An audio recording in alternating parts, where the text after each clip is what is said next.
مقام في الذرى صعب المنال، بلوغ رقيه شبه المحال، رافع دون رفعته الثريا، ودون بهائه بدر الكمال.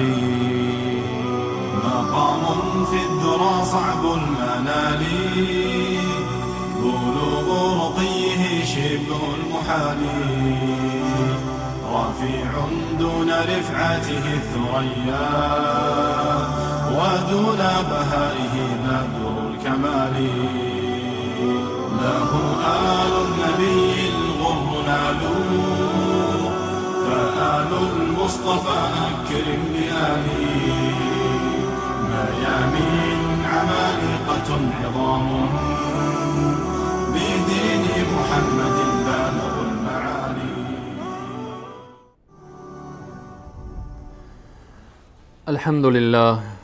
الحمد لله الذي هدانا لهذا وما كنا لنهتدي لولا أن هدانا الله، والصلاة والسلام على رسوله محمد وعلى آله وأصحابه ومن تبعهم بإحسان إلى يوم الدين. قال الله تبارك وتعالى في القرآن العظيم: فأعوذ بالله من الشيطان الرجيم، فإن آمنوا بمثل ما آمنتم به فقد اهتدوا وإن تولوا فإنما هم في شقاق فسيكفيكهم الله وهو السميع العليم. صدق الله العظیم. خدمت همه بینندگان عزیز و گرامی، علاقمندان برنامه الگوهای هدایت، السلام علیکم و رحمت الله تعالی و برکاته.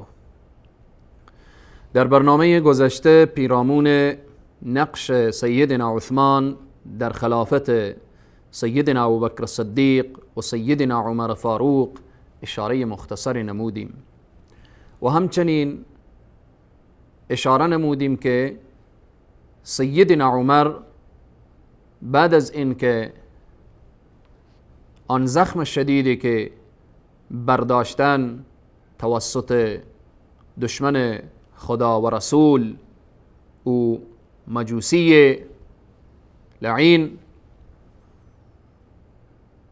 سیدنا عمر چون میدانستند که از این زخم دیگر صحیح و سالم نمیشوند و راهی سرای جاویدان هستند، در آن لحظات نسبت به اینکه امت اسلامی بی سرپرست نمانه، امت اسلامی بی زعیم، امت اسلامی بدون رهبر نمانه، 6 نفر را سیدنا عمر انتخاب کردند که بیان کردیم که آن 6 نفر عثمان بن عفان، علی بن ابی طالب، عبدالرحمن بن عوف، سعد بن ابی وقاص و همچنین زبیر بن عوام و طلحه بن عبیدالله بودند. وقتی که این 6 نفر انتخاب شد، اداره این شورا را سیدنا عمر دادن به دست عبدالرحمن بن عوف که این شورا را عبدالرحمن بن عوف باید اداره کند. مسئولیت این شورا را عبدالرحمن بن عوف به دوش دارد. عبدالرحمن ابن عوف هر کدام از اینها را شاند و متوجه ساخت که هر کدام شما به نفع افضل تنزل کنید و بالآخره شما هر کدام میدانید که از شما یکی بر دیگر افضلیت دارد، شما باید افضل را انتخاب کنید. وقتی که عبدالرحمن ابن عوف هر کدام از ایشان را به نفع افضل دعوت کرد، سیدنا زبیر به نفع علی ابن ابی طالب از کرسی خلافت آمد کنار. از کاندیدایی که هستن حالا باید از این 6 نفر 1 نفر انتخاب شود. کاری که عبدالرحمن ابن عوف کرد، دعوت کرد که افضل را انتخاب کنید. وقتی که زبیر رضی الله عنه به نفع علی ابن ابی طالب آمد و گذشت، گفت که من تنزل می کنم، از من علی افضل تر هست، علی بیاید. طلحه به نفع عثمان کنار آمد، سعد به نفع عبدالرحمن. حالا 6 نفر بودن،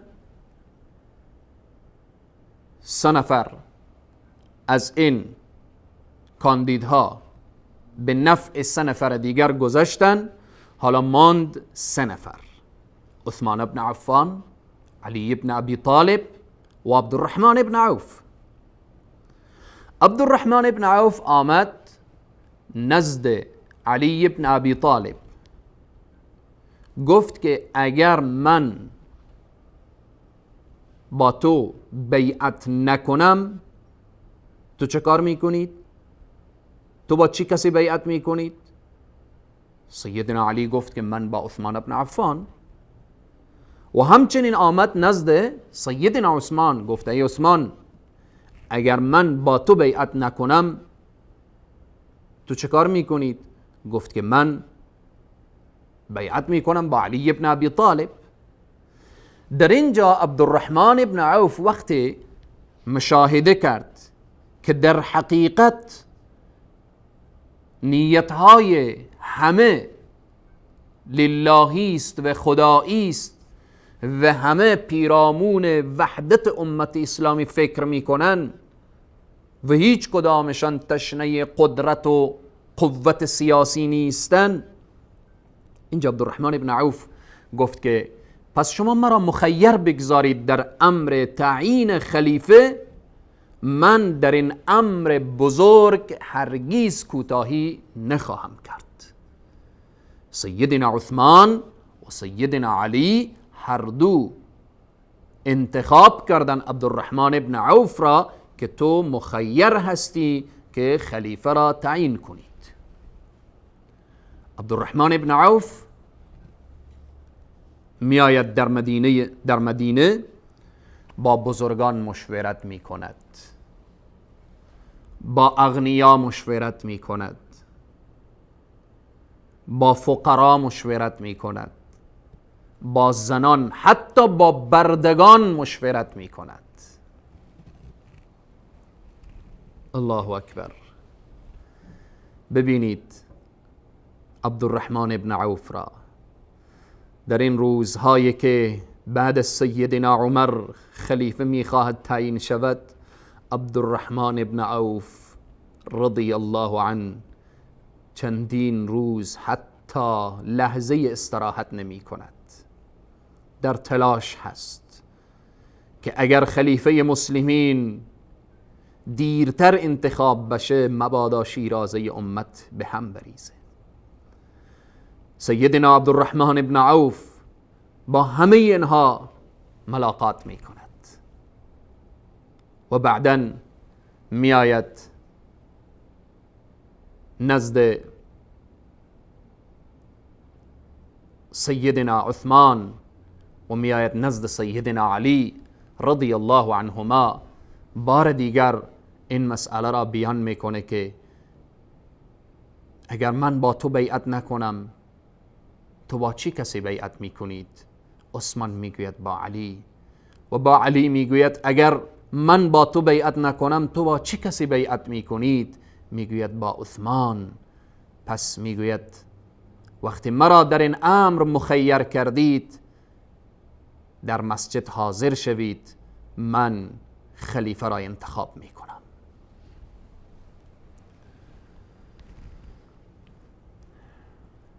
عبدالرحمن ابن عوف بعد از این همه نظرخواهی و بعد از این که نظریات اغنیا و فقرا و زن و مرد و حتی بردگان و اینها را میگیرد، بعد از نماز صبح اعضای شورا همه در مسجد هستند، انصار و مهاجرین جمع هستند، همه جمع شدن،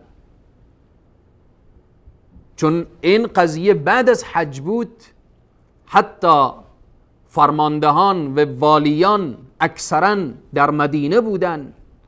همه اینها بعد از نماز صبح عبدالرحمن ابن عوف بلند می شود در منبر، بعد از حمد و ثنای پروردگار عالم و درود بر نبی کریم صلی الله علیه و سلم، عبدالرحمن ابن عوف گفت من نظر خواهی کردم، نظر فقرا، اغنیا، نظر همه را گرفتم، نظر همه را دیدم، آرای اکثر را و نزدیک به کل را برای عثمان ابن عفان یافتم. و بعد عبدالرحمن ابن عوف اشاره می کند ای علی از من ناراحت نشوید. روی به طرف عثمان می کند. چی می گوید؟ ای عثمان، من با تو بیعت می کنم به این شرط که پایبند قرآن و سنت رسول صلی الله علیه و سلم باشید و همچنین روش دو خلیفه که قبل از تو ابوبکر و عمر بودن، روش اونها را به پیش بگیرید. بعداً عبدالرحمن ابن عوف در دست بر دست عثمان ابن عفان میگذارد و با عثمان بیعت میکند. و نکته مهم اینجاست، بعد از عبدالرحمن ابن عوف سیدنا علی ابن ابی طالب دست بر دست عثمان ابن عفان میگذارد و بیعت میکند. در تاریخ می نویسد که بعضی حتی میگویند اولین شخص کسی بود که با عثمان بیعت کرد علی ابن ابی طالب. بعضی از تاریخ نویسان و یا بعضی از روایات می آورد که دومین فردی که با عثمان ابن عفان بیعت کرد علی ابن ابی طالب رضی الله عنه بود. بعداً همه مهاجرین و انصار همه بلند میشن با عثمان ابن عفان بیعت میکنن و عثمان تعیین میشود به عنوان خلیفه مسلمین و به عنوان امیر المؤمنین و به عنوان رهبر امت اسلامی قرار میگیرد. حالا سیدنا عثمان با مشوره صحابه، با مشوره مهاجرین و انصار، با مشوره اصحاب رسول صلی الله علیه و سلم به عنوان خلیفه تعیین می شود. اما اباطیل و اکاذیب رافضی ها در این مورد چیست؟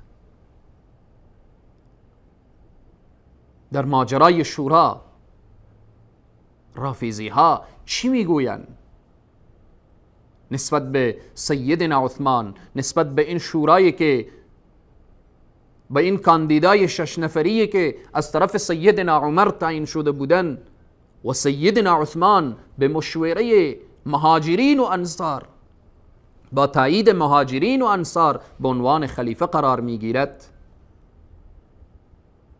حالا بدانید و بفهمید که اباطیل و اکاذیب رافضی ها در مورد ماجرای شورا چیست. این اباطیل و این اکاذیب رافضی ها را باید دقت کامل داشته باشید، خصوصا متعلمین عزیز، محصلین گرامی، اهل تحقیق، اهل مطالعه، باید این موارد را باید بدانیم و بیشتر و بیشترتر دقت کنیم. این اباطیل و اکاذیب را که در مورد ماجرای شورا هست بعد از میان برنامه انشاءالله بیان خواهیم کرد. با ما باشید. لقد رضي الله عن المؤمنين إذ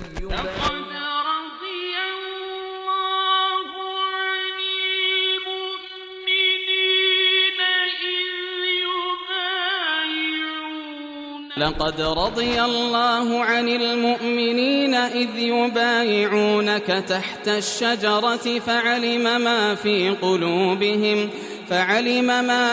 قلوبهم فأنزل السكينة عليهم وأثابهم فتحا قریبا.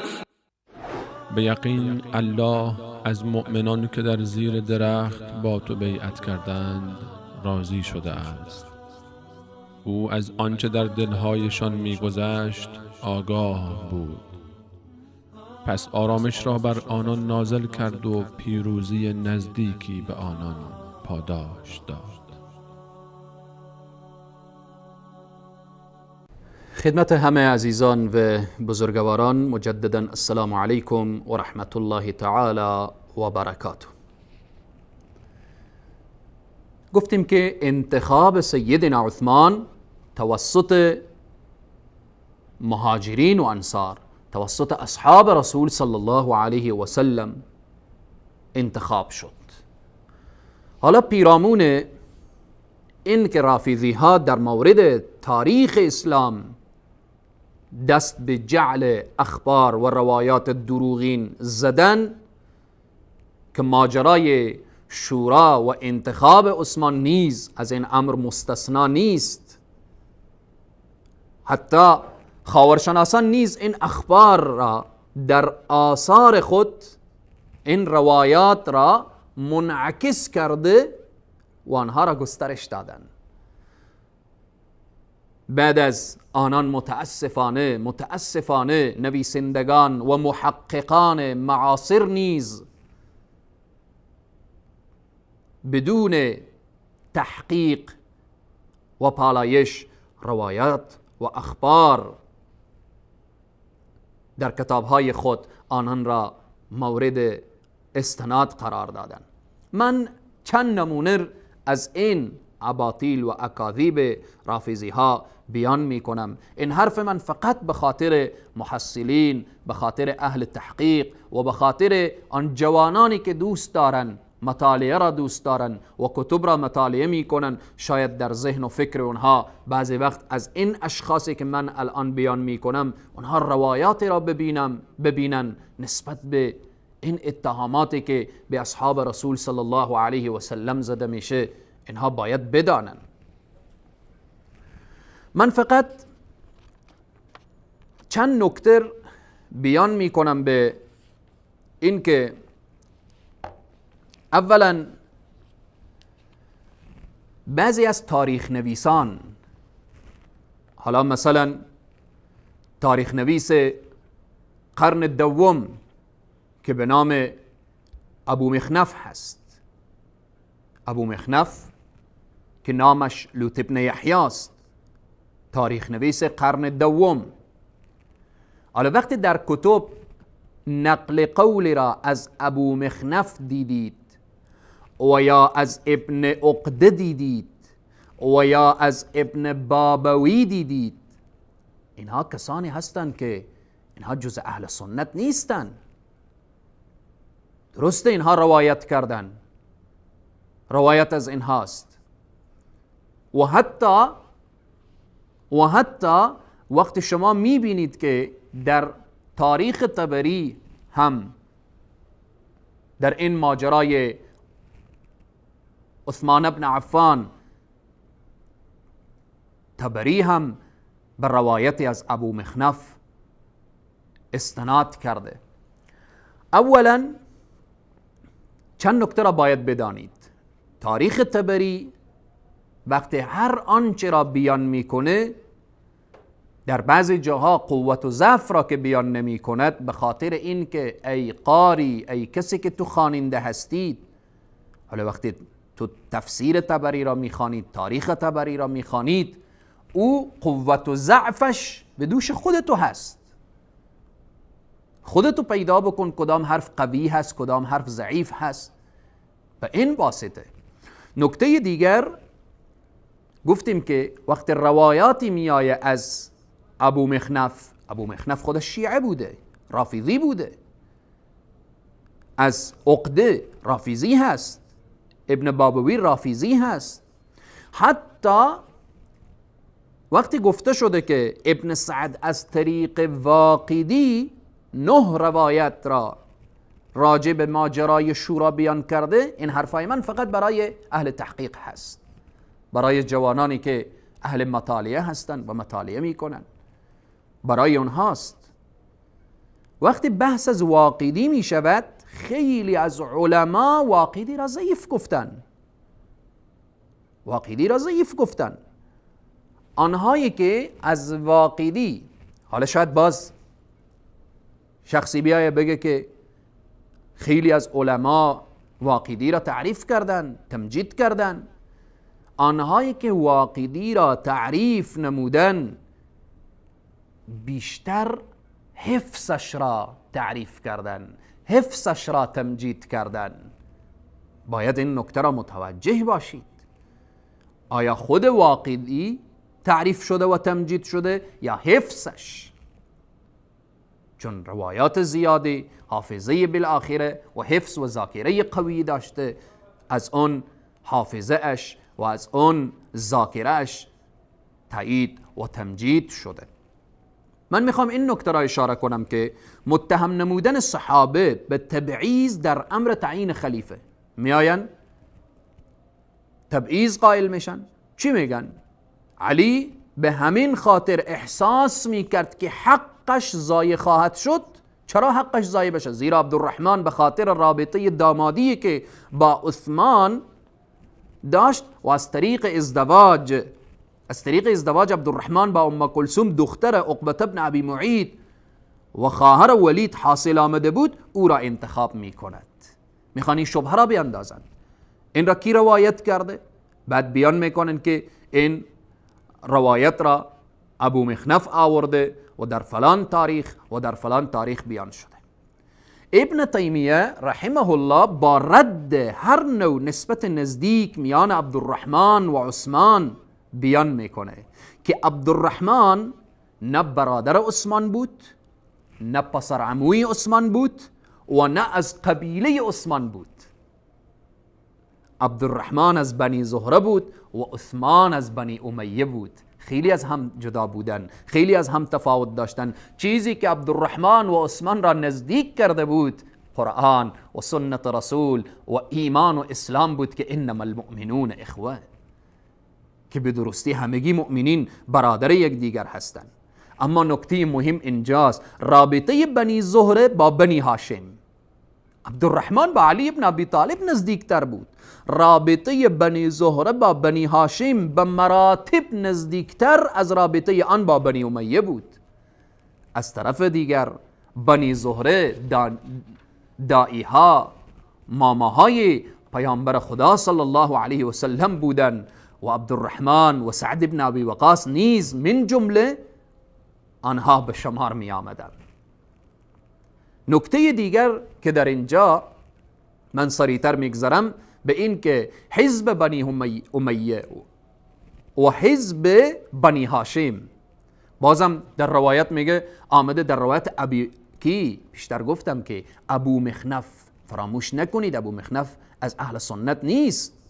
آمده که یاران رسول خدا صلی الله علیه و سلم در امر تعیین خلیفه به دو دسته تقسیم شدن، به دو دسته بودن، طرفداران بنی امیه و طرفداران بنی هاشم.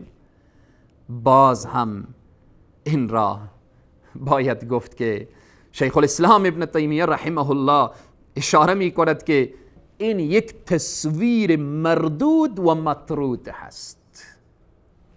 آنهایی که دین آنها را کنار هم آورده بود، منافقین هستند که همیشه دنیا را مد نظر میگیرن، قوت و چوکی را مد نظر دارن، رسیدن به قوت و ریاست و سیاست را مد نظر دارن. اما اصحاب رسول صلی الله علیه وسلم چنین نبودن. صحابه کسانی بودن که پدر به خاطر دین با فرزند خود جنگید، فرزند به خاطر دین با پدر خود جنگید. اینها هیچ وقت به دو دستگی تقسیم نمی شوند. هیچ عقل سلیم این را نمیپذیره که اصحاب رسول صلی الله علیه و سلم، کسانی که به خاطر دین الله با نزدیکترین فرد خانواده خود جنگیدن، امروز بیاین به خاطر قوت و قدرت و چوکی به سر هم بزنن و تقسیم و دو دسته تقسیم بشن. نکته دیگر اینه که همچنین مسئله که این بحث طولانی هست، مسئله اباطیل و یا اینکه اکاذیب رافضی ها در مورد ماجرای شورا. من از عزیزانی که میخواهند این قضیه را بیشتر و بیشترتر بدانن و بفهمن، هم به زبان عربی هم به زبان فارسی سلسله سیرت خلفاء الراشدین هست که هم به عربی هست هم به فارسی ترجمه شده که دوستان میتونن بررسی و تجزیه و تحلیل زندگی خلفاء الراشدین را، ابوبکر و عمر و عثمان و علی را رضوان الله علیهم اجمعین را بیشتر و بیشترتر، خصوصا در این اباطیل و اکاذیب رافضی ها در مورد ماجرای شورا، در این کتاب در صفحه 108 و صفحه 109 در این صفحات اینها را بیشتر و بیشترتر باید که به بررسی و اینها قرار داد. نکته دیگری که میخواهم با آن اشاره کنم این است که آنهایی که حکم میکنن به این که آیا سیدنا عثمان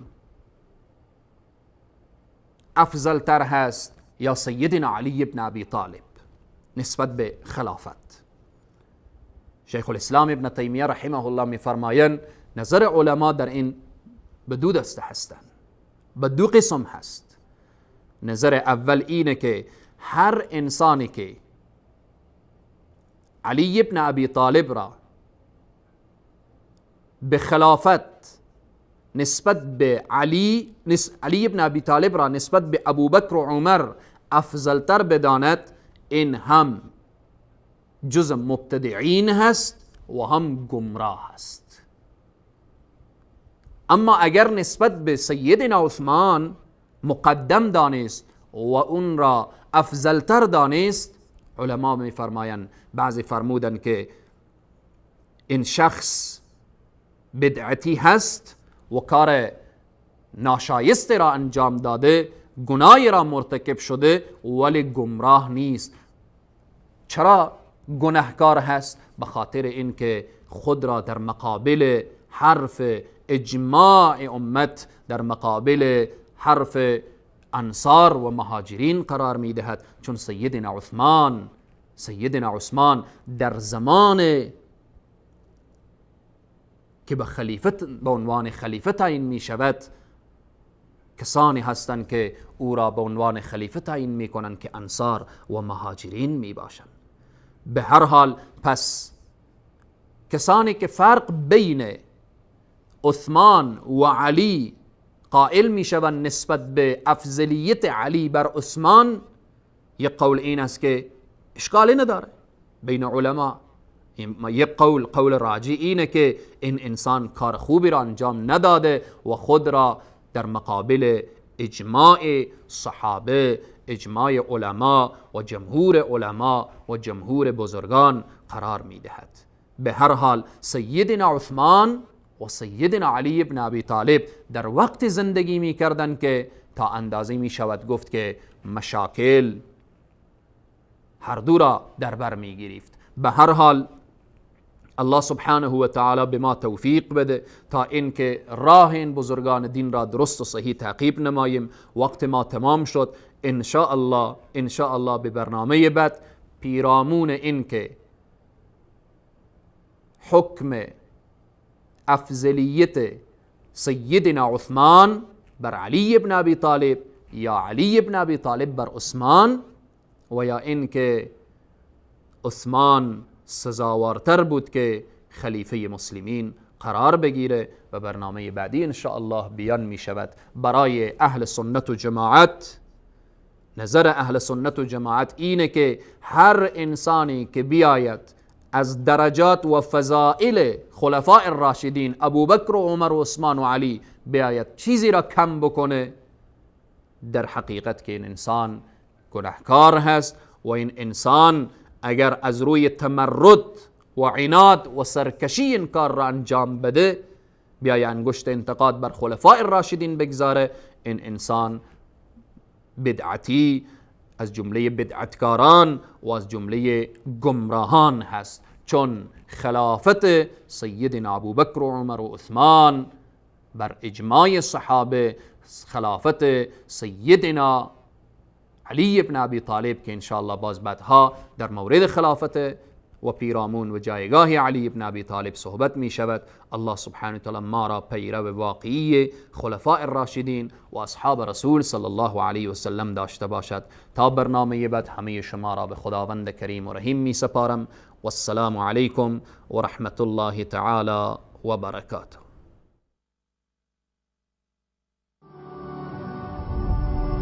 مقام في الذرى صعب المنال، بلوغ رقيه شبه المحال، رافع دون رفعته الثريا، ودون بهائه بدر الكمال.